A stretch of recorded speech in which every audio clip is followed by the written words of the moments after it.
port as pride and dignity stop the New World Order. Welcome to Panwo TV. Right, well this bit is not necessarily the one that you were waiting for, but it's certainly the one that I was. This is where we get to taste the cake. Yes, there was a cake there, and you're going to see it.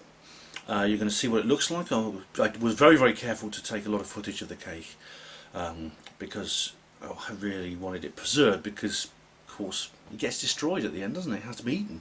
It's not a statue, it's not a painting. You can't put it on your mantelpiece, you've got to eat it. So we ate it. And you're going to see that. You're going to see the cake, and you're going to see it being destroyed and devoured by the saucer dreamers. You're also going to see a question and answer session. Now that's going to come first. Now unfortunately there was only 3 speakers left in the room at the time I did the Q&A. There's me, Marcus Allen and Neil Geddes Ward. Now sorry about that, but the others all had to go. I can't, you know, some of them have to get places. I know Mark had to go and work. Nick had to go home, things like that. He's got to look after his dogs. So it's just 3 of us. But I do hope you'll enjoy it. I think it was pretty good. So, well, Q&A, then the cake. Now this, I want to get a film of before it disappears, is the Dreaming Saucers cake. Is all the bus edible as well? Yeah, it is. It's all edible, yeah. Who's going to eat you? I don't know how we're going to get through it, but yeah, this is one for Dreaming. So this is by Sophie the Porter's Poet and Chris. And you see here we have like these aliens all the way around here. And there's the Dreaming Spires, there's the skyline, as you see here. Amazing, yeah. I'll just go around this side, just see the other side of it. Look at that. Oh, and that was fantastic. And on top we have the Oxford Truth Tour. And there's a Bigfoot, there's a reptilian, there's 2 greys up there on top in the seats. And look, there's Ben, it's me driving it. The Oxford Truth Tour. And look, there's another Bigfoot hiding behind the trees, you see that? That's like Deborah talks about. Fantastic cake, absolutely fantastic cake. Sophie and Chris. Well, Sophie the Porter's Poet and Chris, yeah. Well, it was made by a shop, but they designed it, yeah. Isn't it wonderful? Isn't it lovely? Let's just grab a shot like that. Sorry, Ben. It's alright, yeah. No, go ahead, mate. Fantastic. Absolutely brilliant. Get a shot of it now, because it will be disappeared later. And there's a little road there, and there's a road going around the outside. I think it's the same company that made the Roswell 70 cake, which you'll remember. I'll put a link in the description box to that. Now, it's a little bit strange, because some people have asked me this question. We have a portrait of the Queen here, which we put up against this desk, and I'm sure a lot of people in the audience might be wondering, why have we done that? And so we've actually found this behind the bar, just lying there. It's an early picture of her when she was young. Well, the reason is because I thought that David Icke might be here, and I wanted to trigger him when he walked through the door. You can just imagine, because we have here the reptilian scale. Oh my God, what's this on top of the picture? It's a lizard. It's a lizard. It's the new royal baby. Oh my God. He thinks that's artifacts from the front screen projection technology, perhaps. So Yeah. I don't know if that would be a Well, blue lights I never finished the rest of my talk, but I was going to get into Richard Hoagland, which interesting chap. He seems nice enough. He used to work with Walter Cronkite in the early days of CBS covering the Apollo landings and things like that. And then later on became well known through the anomalies on Mars, the face on Mars and the Cydonia region, things like that. He's also looked at the moon and the Apollo images. He was getting, obviously, he was doing a lot of his research pre-digital age, and he was getting photographs from Ken Johnston, some of his pictures from Ken Johnston and other people. Now, obviously, you know, he didn't have Photoshop or anything like that, but what he was doing was taking the images and putting on his early kind of flatbed scanner that we used in the time, and he would turn up the gain and everything like that on the images. Now, people have pointed out that it's the technology of that time, turning up the gain on these scanners with dust, hairs and things like that, that he was seeing lots of artifacts that were created through the scanner technology. And you know, he would say, well, here's a pipe or something like that, and then people say, well, that's actually one of his beard hairs or something, you know. So I must admit, when I've looked at it, I was going to do some demonstration of Photoshop in the talk, but obviously we've run out of time, where I turn up the contrast on a few Apollo images, and you can see weird things on the horizon and things like that. whether it's technology or whether it's artifacts caused by the digital program, can't say. But yeah, I think that Hoagland, you know, is he part and parcel of trying to convince us that we went to the moon by saying, yes, they saw glass structures on the moon? I can't think of a worse thing to build on the moon than glass structures, especially the impact of the meteorites, to be honest. Yeah. You know, they're simply broken. It wasn't a very wise idea for these, you know, aliens to build glass structures. So, yeah, I'm very dubious about a lot of the claims. Not everything. I don't throw everything out of the bar. What about Jay Widener and the Kubrick stuff? I haven't seen it, so I can't comment. I know of it, but I haven't seen the film. But I know of the idea that... No, but the book where Kubrick was used to shoot the whole moon landing. Yeah, I mean, supposedly also that during that period of time, Kissinger was on the 2001 set, and he took over the set for about 2 weeks. And pushed away the film crew because he wanted to use it, supposedly the story goes, and Kubrick was really peed off at this, and he's started, you know, itching to get back on my set, but I've been banned from going back to it because the American government wanted to use it, which is, so, you know, I can't prove it, but that's one of the allegations put forward. But the whole idea of the early days of front projection screen technology made by the Scotch company who made the tape and videos and things later on, supposedly used in these, certainly it was used in 2001, whether it was used in Fake in Apollo, can't say, but there's some very interesting comparisons on that, yeah. I think you'll find it wasn't Kubrick. It is because Kubrick was a perfectionist. We've seen it in his films. He was also incredibly able to do the research required for whatever film it was. Dr. Strangelove, he asked permission to use a B-52 bomber because that's what was dropping bombs everywhere. And the US Air Force said, forget it, we're not interested. They'd read the script, they didn't like what the film was about. They said, forget it, you know, you're not coming near our planes. So Kubrick got hold of all the publicly available information, you know, Flight International, Flight magazines, reports. This is in the 50s. And constructed a B-52 bomber, or the cockpit of it, not the whole plane, it's too big, he didn't need a whole plane. The internal cockpit of the B-52. And when the film was released, obviously she'd seen it, the US Air Force said, we told you you couldn't use our plane. And Kubrick said, I didn't. This is my plane. I made it. So that is the basis of Jay Widener's idea that Kubrick was in with the US Air Force. I don't think it was Kubrick had anything to do with the moon landing story, because in 6 days God created the world, and on the 7th day Stanley Kubrick sent it all back for modification. So he would have done a much better job of it. The man who was more than likely to have been involved is Douglas Trumbull, Stanley Kubrick's special effects director, who got pissed off with Kubrick because Kubrick got the Oscar, the only one Oscar that the film 2001: A Space Odyssey won, for special effects. And Stanley Kubrick accepted it, and Douglas Trumbull did the work.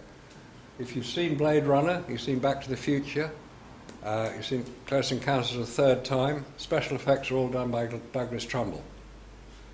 He wasn't working with CGI, he was working in camera with miniature cameras which film remarkable effects. Some of the stuff on 2001 was done with miniature cameras, which when projected appears real. He was doing the whole thing. Special effects on film 2001 was finished in early 1968. Douglas Trumbull is known to have worked with NASA in the early 60s. He's still alive today. He's about 80, 83, I think he is now. He's doing UFO hunting because he knows about optics, he knows about cameras. That's his speciality. So if anybody had anything to do with it, it was more than likely him. The idea that Kubrick was doing it, I don't see the evidence. I know Jay Widener's done a great deal of thing, and the room 237, which is supposed to be the distance in thousands of miles from the Earth to the Moon. It's not. The distance is more than that. It's 240,000. But it couldn't change the room number. There's a very great deal of detail. It's a film called Kubrick's Odyssey, if you want to see it. The front screen projection was certainly used, as Ben says, in 2001. And there may well be artifacts showing in some of the Apollo photographs. But it doesn't mean to say that Kubrick did it.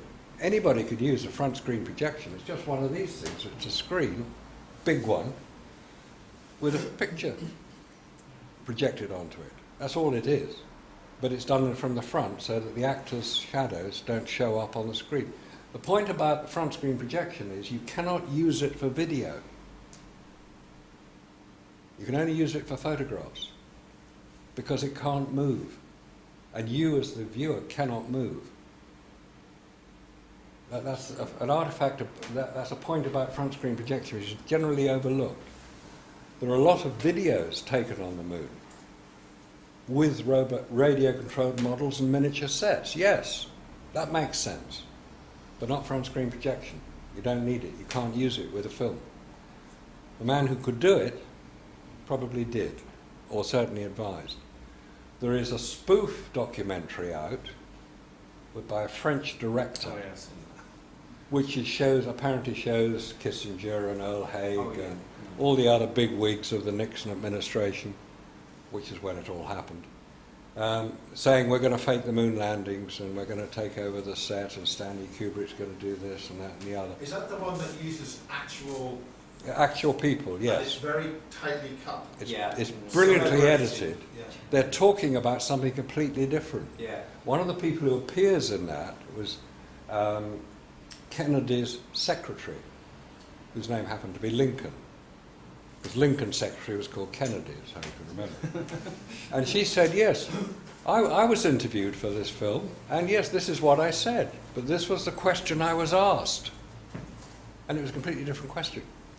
I can add something about the subject of Stanley Kubrick. Carl James was talking about this at the Neil's event.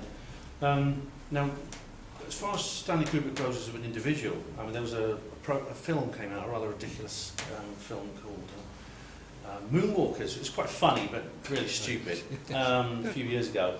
Now, this reignited a lot of the debate about Stanley Kubrick and faking the moon landings. And Kubrick's daughter, Vivian Kubrick, actually wrote a public letter stating there's no way her father would ever get involved with anything like this. And I believe her.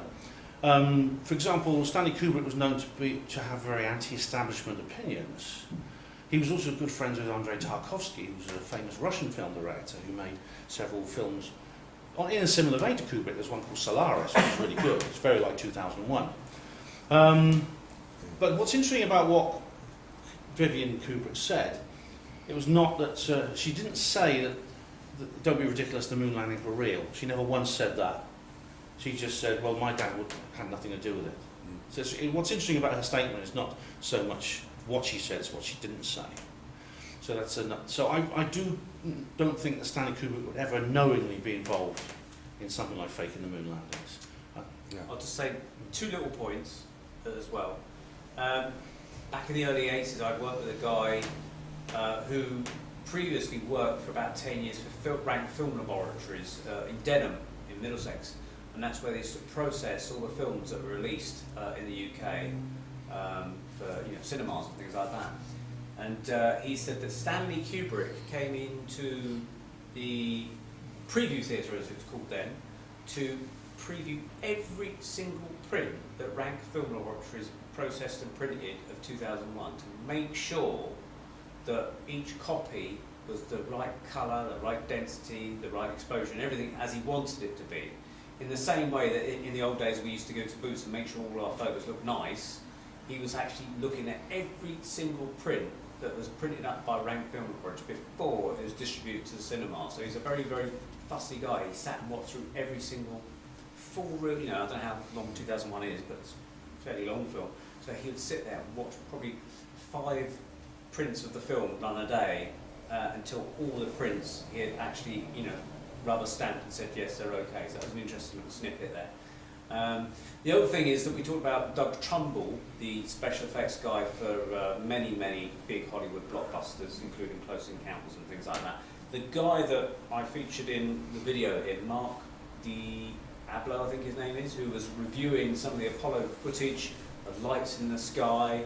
It also featured in the Aliens on the Moon documentary, analysing some of these artefacts on the moon. He is an assistant of Doug Trumbull, so he he's an assistant of Doug Trumbull, so he's actually a special effects expert himself as well, and he's involved in this UFO project with Doug Trumbull. So you know, he's actually taken a side, at least on video, that the Americans went to the moon, and he's then explaining about the artefacts on the moon, blah, blah, blah, using his special effects knowledge of analysing photographs, telling you what's there and what isn't, what's real and what isn't, things like that. Now, it could be part of a programme to put the word out there that, yes, Apollo is real, and he's supporting it, these special effects credentials, I don't know, but it's just an interesting thing. Doug Trumbull is connected to the guy that we've just seen earlier. Go ahead. Yeah, go ahead, Mark. Sorry. There's just one more point I'll make on this. Let's say the whole Apollo thing is real, as we all would like to believe it is. That 50 years ago in December, man first orbited the moon, and over the following 4 years, 24 astronauts went to the moon, 12 of them walked on the lunar. So let's say that all happened the way we've been shown. Let's say that NASA is honest, that it was real. Why haven't they been back? Yeah. If it was so easy to get to the moon with the technology of the 1960s, those rockets that Werner von Braun designed, he designed it with a slide rule. Have you ever used, let alone seen a slide rule? Pre-computed? Check it on Google. You'll see what a slide rule looks like. They're actually very good instruments. Used correct. But that's what they were using, slide rules. They had about as much computing power as your watch has, let alone your smartphone. And now we're told they can't go back to the moon, and it's going to take 5 years to do it. In 2004, President George W. Bush said, we're going to go back to the moon. In 2010, President Obama said, forget the moon, we're going to go to Mars. In 2017, Donald Trump says, forget Mars, let's go back to the moon. Can't they make up their mind? In 2004, 2017, that's twice as long as it took to get there in the first place. Yeah. If it was so easy to get there, what's the problem? Radiation belts is the problem, and they know it. The top-tier scientists in NASA and in the American scientific community know perfectly well Apollo was not real. All the second-tier idiots whose livelihood depends on their conforming to the narrative says, oh no, of course we went to the moon, of course we went to the moon. If they start saying, no, we didn't, they might well lose their job. Well, they lost the plans, Marcus. They found out behind a radiator or something, and they found out behind a radiator or something like that, but they can't find the plans for Saturn V. 700 boxes. Just drive there to test my car. So if it was so easy to go back to the moon, why haven't they gone? Because they never went in the first place. And if somebody can prove that is an incorrect statement, I want to hear it. John Walson's pictures of huge space stations, secret space program, what about that? The secret space program appears to be based primarily on the book Alternative 3. Anybody read the book Alternative 3? Good. Everybody, the TV series. Anybody watch the TV program Alternative 3? The book is fiction. It was promoted as fiction. The film is a drama documentary. It's got a cast list of actors. It was not a real film, but if people want to believe that it was real, and that we've been to Mars, because that's what it's about. We've been to Mars, we've been to the moon, the Russians and the Americans cooperating. They can believe that. If you want, do you know why it was called Alternative 3? Because it's to do with global warming, as it happens. Yeah. And it's in the book about it. Alternative 1, how do we cool the planet down? Alternative 1, blow a hole in the upper atmosphere. Not the ozone layer, the upper atmosphere. Explode a nuclear bomb. That'll let the heat out. They actually did that over Johnston Island in the Pacific in 1961. It's called Operation Starfish Prime. That was the third radiation belt. That didn't work. So we put underground cities. where the elite can be protected from the heat on the surface. They built them. It's called Cheyenne Mountain, it's the most famous one. There are plenty of other underground bases. But they couldn't build them fast enough, there were too many elites. So alternative 3 was to terraform Mars. And the film is about the scientists who were being the brain drain of the mid-1970s. I know it's history, but It's good fun. It's a good. it's a good film, but it's fiction. Well, I think we'll have to leave it there, unfortunately. But we could talk. I mean, we could talk for another hour on the secret space program. We really could, because it's a huge subject. But, ladies and gentlemen, could I have a round of applause for our speakers? Thank you.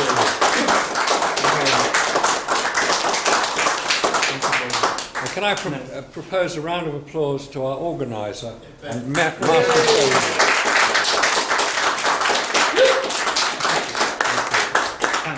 And although this was my idea and I organised it, I couldn't have done it without many, many people who've helped me. I mean, there's so many people I could thank. But I think there's a number in particular I want to thank. Now, Neil here, all the camera work and all the lighting and everything like that, and indeed getting Deborah here on the powers of the phone line, or, well, the Wi-Fi worked intermittently.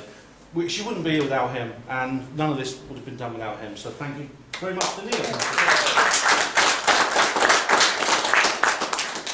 Now, the front desk there has been manned loyally by Tino, who's, firstly, he's organised and kept the money and the sales and the list of people, and he's helped sell the merchandise, including my own book. And he's also, I didn't want to say anything at the beginning of the conference, but he's been keeping an eye on who comes in and out to see if there are any undesirables around. Now, Miles, of course, is a fugitive from the law, as I've said, but there are some even worse people around who I really didn't want to... Yeah, there were some people who threatened actually to disrupt and ruin this conference.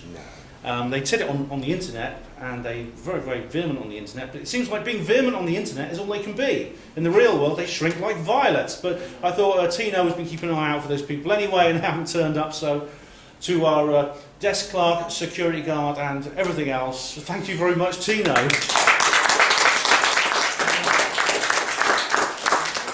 I've also got to say a big thank you for what's coming next. Things are not quite over yet, but you may have noticed a beautiful cake on the back bar there.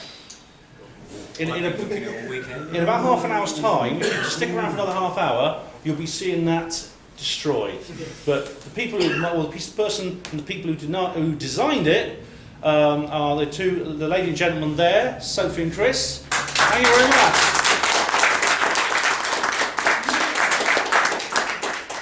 And of course, we'd just be sitting here talking to ourselves in a big echo chamber if it wasn't for you, ladies and gentlemen, who took the time out of this lovely weekend to come here and listen to us and be a part of this event. So thank you very much, all of you. Thank you. Now, what's going to happen now? It's not the end. We're going to take a little break because we're actually going to start clearing things away, which shouldn't take long. We can leave the chairs where they are. That's okay. But we need to clear away our equipment. Now, if you have any rubbish with you and it's under your chairs, you could help us enormously by putting it on the back bar there. Or there's a rubbish bag there, but you could just leave it on the back bar.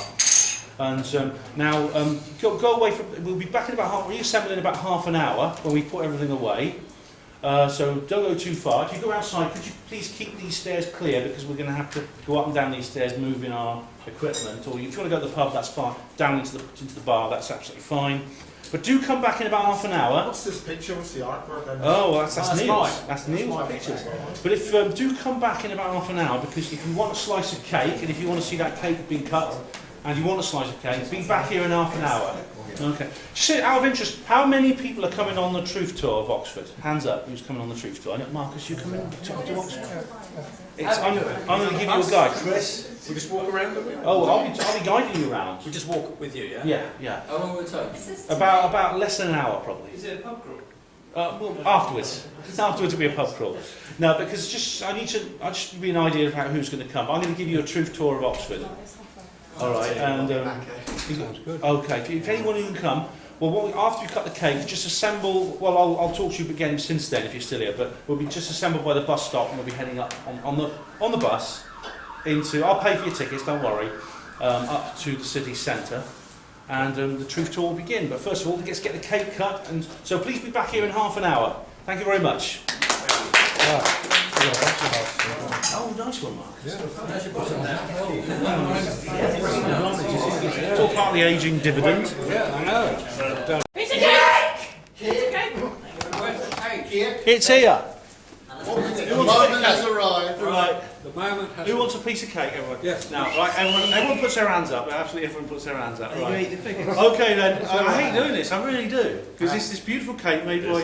Or designed by... Benny. I'll have a nice cup of tea and a bit of that dreamy Ben. sources cake. Ben, you make conferences into a piece of cake.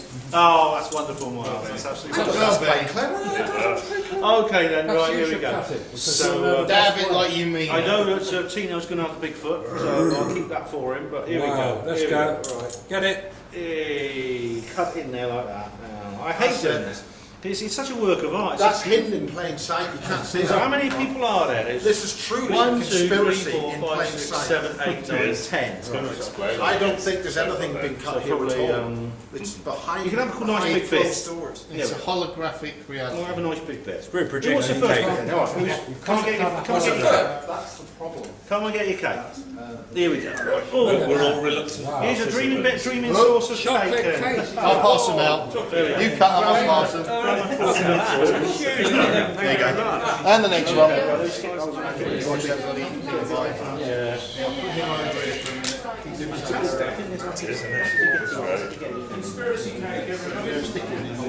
You're blocking the camera. You're blocking the camera. Let's get it really... I've got my Bigfoot. All right, Annie. Let's get it really... It's recording. Oh, it's got it better be because it's a bit stiff that one, Mark. That's It's what all I'm right. saying. No, I can't see that. It's all right. Here we go. It's all right. There you Is go. it still recording?